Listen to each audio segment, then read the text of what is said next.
Adobe Photoshop Express is a free image editing tool by Adobe that you can download in Microsoft Windows Store and directly install onto your computer.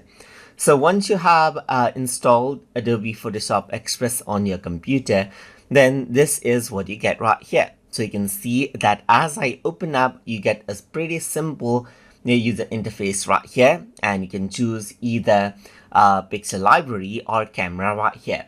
So if I were to go around onto pixel library right here, then it opens up the Explorer, as you can see right here.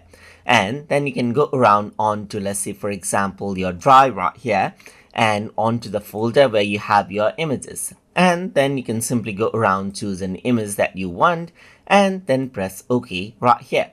So once you do that, you simply have your image opened, and now you can go around and start editing out the image as you like, just like this, as you can see right here.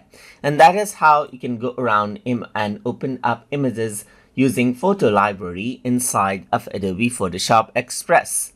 So I hope you guys learned something as always. And as always, please like, comment, share, and subscribe.